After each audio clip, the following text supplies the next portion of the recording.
Ajga, da ima kakšen procent spust, no. Dela je šuja, pa je treba menjati, pa pridemo. Dober dan. Jaš kaj? A gremo en krog, par stvari povem. Four-wheel drive. Pa da ne pozabim narediti tega.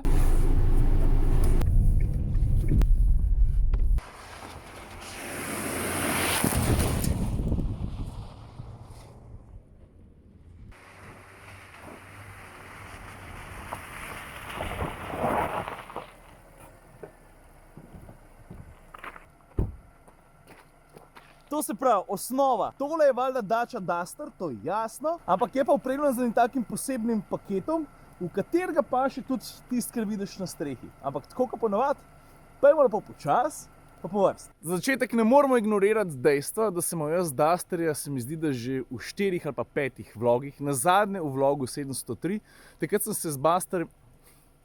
Sam je bil Malo sem se zmotil, ko sem rekel Buster. Sam je bil dober ime, a ne? Dacia Buster. Zdaj pa, tale avto je opremljen z 1,3 litrskim benzinskim motorjem, švah 100 kW, tam je 130 konjev, lušten motorček, popije, le kva naj ti rečem. Meni je ponudil od 7,8 do 9,6, povprečje 8,083.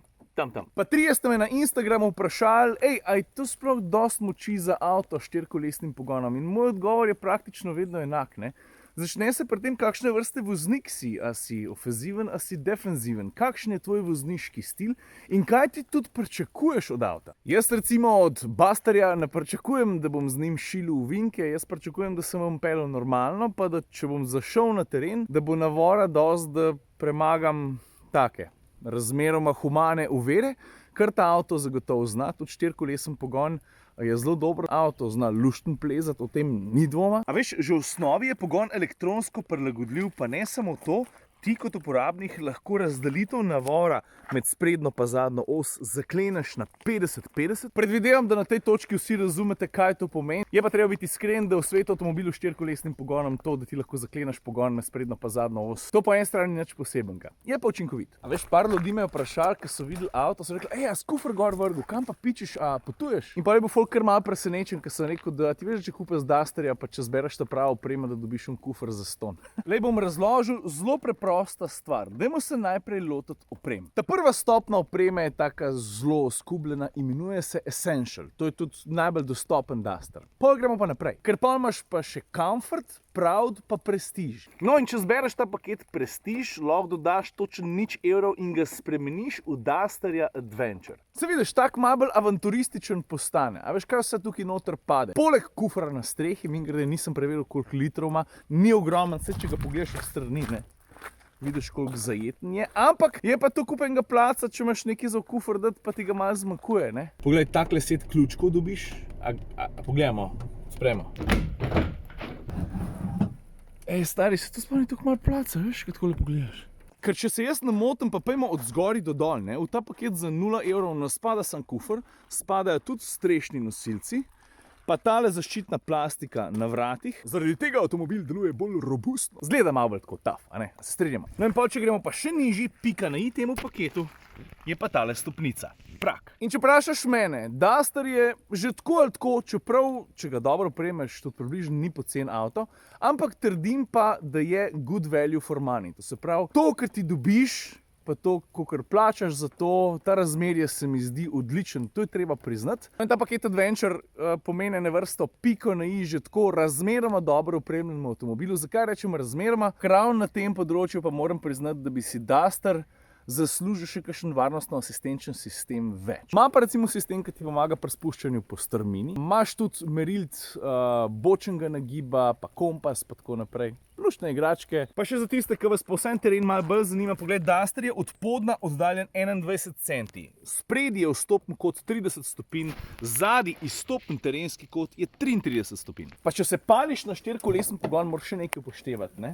Pri Dusterju s 4-kolesnim pogonom je tako, da če ga zbereš, imaš pa za 60 litrov manj kufra. Pa dobro, dajmo se še malo o cenah pogovoriti. Lej, takole, v svet Dusterja ti lahko stopaš že za dobrih 13 €. Tale za mano košta, mislim, da nekaj čez 20, je pa to predvidevam, da praktično najboljš opremljen Duster. No, z 1,5 dizlom, 150 konj ali koliko jih že ima, bi šlo še dražji. Po tem trenutku poudarjam, da se mi ne sanja, a Dacia na cene na svoji spletni strani pol, ko ti prideš enkrat v salon, ponujaš kakšne popuste. Ne vem. Da ima kakšen procent spust, no.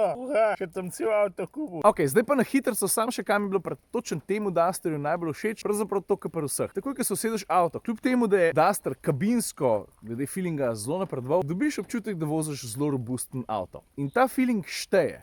Ker ga ti uporabljaš vsak dan, pa če boš mogoče tako službo, da veš, da ga boš malo matro ali pa tak življenjski stil, je to tisti feeling, ki ti da zaupanje, da pač, ko bo treba, bo šlo. Že v prejšnjem vlogu sem poudaril eno drugo reč, in sicer Dusterja je za svoj, se mi zdi, ene vrste uraden avto zbrala tudi Gorska reševalna zveza Slovenije. Oni se ne morejo privoščiti, ne? Da dobijo krizen klic, da pa rečeš, ajga, delaj, šuja, pa je treba menjati, pa pridemo. Poglej, takole izgleda ta vmesnik, je zelo preprost, ampak moram reči, da na en svoj vrsten način dosti ličen. Duster drugače temu pravi terenski program. Greš tukaj na vozilo, pa lahko zbereš ali napotke, kako voziti varčno, ali pa informacije. Gremo nazaj. Aha, poglej, zelo neučinkovit sem bil. Pri pospeševanju imam eno zvezdico, pri prestavljanju nobene. Kaj bo boljš? Predvidevam, no, to pa dobro. 40 pik od 100. No in pol, če imaš slab rezultat, greš lahko na ekološko izobraževanje. Ne puščate vozilo v prostem teku, ceneje in manj škodljivo za okolje, če speljete takoj po zagonu motorja. Ne pospešujte prehitro, ne boste izgubili veliko časa, prihranili pa boste veliko goriva. No zdaj pa, če gremo nazaj, ne, tukaj imaš pa potem ta informacija za 4x4 pogon. Tukaj imaš pa pol bočen nagib, vzdolžen nagib, pa še kompas. Če bi ga pa takole dal. Poglej, takole izgleda, ko je avto pa vse mečkim bolj nagnen. Sem skoraj pozabil. Menjalnik v tem avtu je, 6 prestav. Ampak prestavna razmerja so pa odmerjena Tako na kratko, da je kar malo hecer. Non-stop šaltaš. Po eni strani ne rabiš reduktorja, če greš orang plezat, ne. Po drugi strani imaš pa skozi del. No, se brskomu bi bilo pa to lahko tudi všeč. Kakšno bi bila lahko malo daljša, no.